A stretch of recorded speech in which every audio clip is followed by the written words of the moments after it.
Welcome to Airstream Wheeler. Last week we were out running bad weather as we finished up our campground shutdowns in Oregon. Come with us this week as we continue to flee the snow. You said we just crossed 8,000. We did, I saw the sign. I missed the sign. So we are headed up Tioga Pass, which is the back way into Yosemite. And we're in a bit of a rush to get through because apparently they're closing the pass at 4 due to anticipated icy weather overnight. Snow. Let's call it snow. Yeah. Everything is gorgeous though. The mountains. I've never been to this area. Yeah. But we got an early start. It's 7:30 in the morning, and I'm hoping to go really slow. And I don't feel great, so I'm hoping for a short day. Yeah. We'll I think we've only got 2 hours of actual driving, but I think we'll make a lot of stops here just because. The views. Oh my goodness. There are these trees, and they're just loaded with murder pine cones. I'm pretty sure if they come down at 9.8 meters per second squared. Look at this. So heavy. Murder pine cone. Just about the same size as my foot. Almost.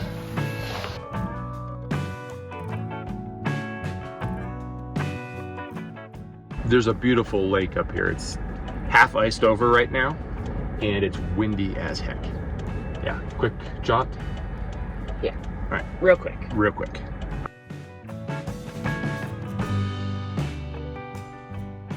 We're doing it. We're officially inside of Yosemite. So you have to climb about 11 miles before you come to the entrance of the gate to Yosemite in the Inyo National Forest. And then you go through the gate, and then you're officially in the park. I didn't see an elevation sign, but we were over 9,000 feet before we got to the gate, so. My very congested self feels every elevation gain. Yeah. I feel really jam-packed with goop. But this is gorgeous. It's worth it. It's the last day Tioga Pass is going to be open, and I can't even believe that we are able to do this. So yeah, it's absolutely beautiful. There's little bits of snow here and there just to kind of like accentuate the rocky hillsides. It's awesome. Try this. yeah. Someone's hair keeps getting caught in the sunroof every time I open it to take a picture.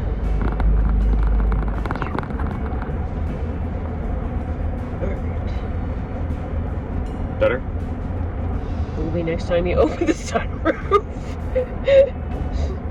Yeah. What is he? Wow. Those are some really big domes in the distance. I think the game here is they're trying to get everybody through the valley before they get trapped.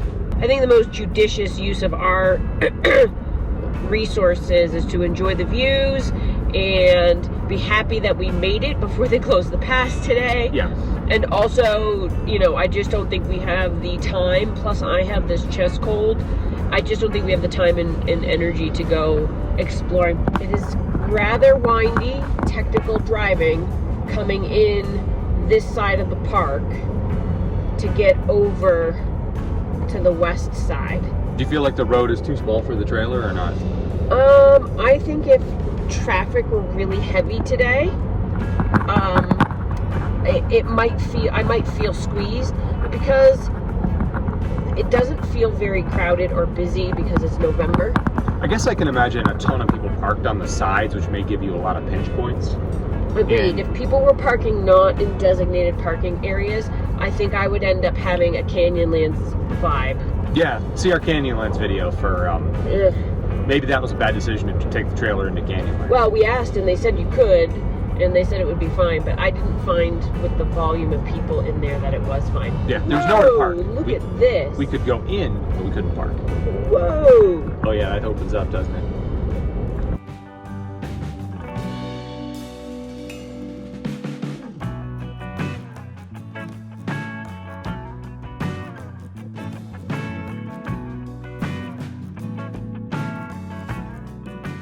I want to stress to you that at the elevation we're at, it wasn't even supposed to really rain today. Well, I think this is a snowstorm that is the reason why they closed Tioga Pass today. We're down around 4,000 feet, and I had hoped we'd be below the snow line, but I think the good news is right there, that's blue sky approaching, this storm is blowing over, and I think we're safe, even though there's an inch of snow on the ground. Leaving Oregon with work ending, one of our major goals was to get to a lower elevation and outrun the snow, and we've miscalculated. This is a gorgeous winter wonderland. Sorry. Honestly, this is beautiful. I'm pretty happy with this boondocking spot that we have. It's outside of Yosemite. Unfortunately, we're at 4,500 feet. I think the snow line is down around 4,000. So honestly, the road is nearly bare and it's not that bad. It's supposed to be 55 later today, so we should be able to get some work done. It's just in these morning hours before the sun comes up, it's still a little frozen. What is he doing? Let's ask him. Andrew, Yeah. What are you doing? Tailgate is frozen shut. Don't look at me like that. It's not my fault the tailgate is frozen shut. And the solar panels are covered in ice. I'm gonna need more base layers. Sorry. I'm hoping the WD-40 breaks the seal on the top to the tailgate. It's frozen all the way down. Wonderful. Yeah, awesome.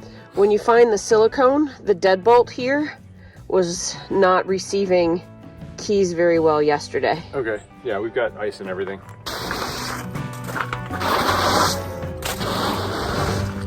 Hello, beauty. All serviced and ready to go. Yeah.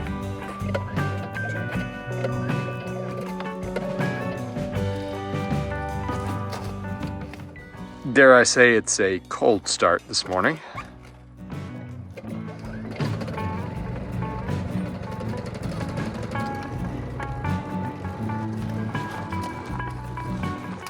If you haven't seen the video where we've replaced this, it's a good one. It melted inside our wall. Some wires got loose, and you can see that a previous owner had been making adjustments to it. All right, let's check the Victron. Victron is looking good. I'm gonna go inside and make sure everything is charging. Whew. Brisk. It is so brisk. After Texas and Oregon, this cover's basically on its last legs. I'm gonna be looking for a used backflip. That's my preference. Hopefully I can find one for a good price. As much as it pains me to admit it, it's about 20 degrees out here and the ground has frozen since yesterday. So when the sun comes around, it's gonna warm up and this is gonna get muddy. So I put the mat down. It's a pretty boondocking spot though. It's gorgeous. Coffee. I can do anything with a little bit of caffeine and my magic elixir of coffee. All right, let's talk about the day. Today's project is to get the tools out of the truck and dry. It's been 2 weeks in Oregon and it mostly just rained. Everything's wet. We've got to get the tools out.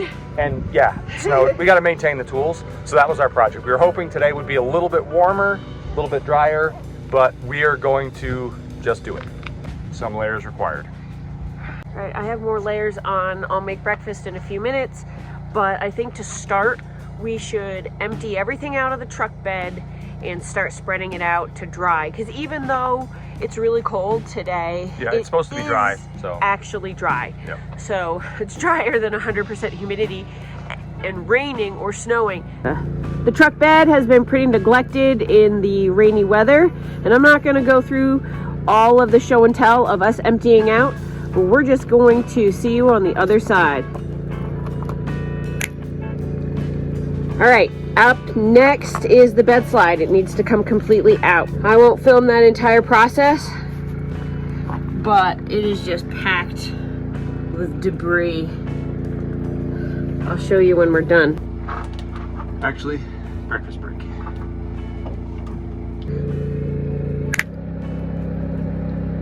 There you have it. Side note, on the new step, we're mostly really happy with it, but there's a couple small things. Buyer beware, in cold conditions, it definitely winds up totally frozen with ice, so we got to figure out exactly how to add some traction to this, I think, to improve the safety of it, or not get caught in cold climates. Can't believe how long this little frost forest has lasted. It's kind of awesome, really.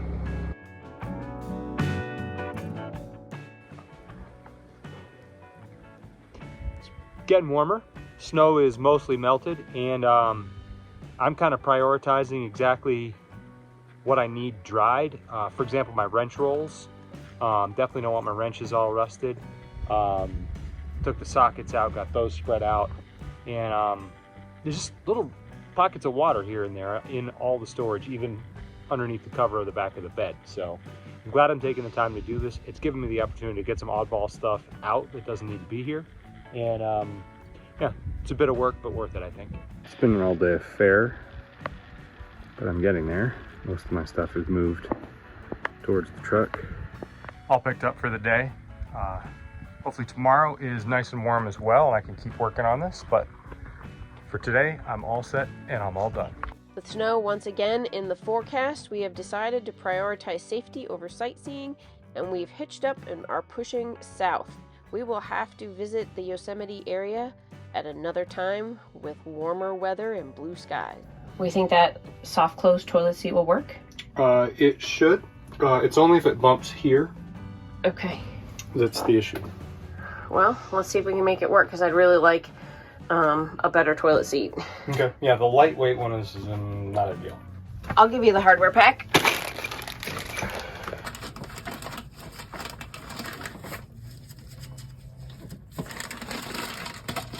So basically, I've got to use the bolts from the old seat because of some kind of clearance issues. And I'm thinking it's going to work, but I'll keep you posted. Basically, I've got to get the bolts started before I can mess with the alignment, just to have something connected before there's any point. This does move a lot on here, so it needs to be tight before I can adjust. So what I've got to do is reuse the old hardware due to some fitment issues. Reuse the old hardware, get it started in here, and then I need to make final adjustments after it's a little bit tighter. Otherwise, it just moves around too easily, too free. Looks like the profile though will work nicely if it works. I'm hoping. There's a little bit of a bump in the back of these that may affect it.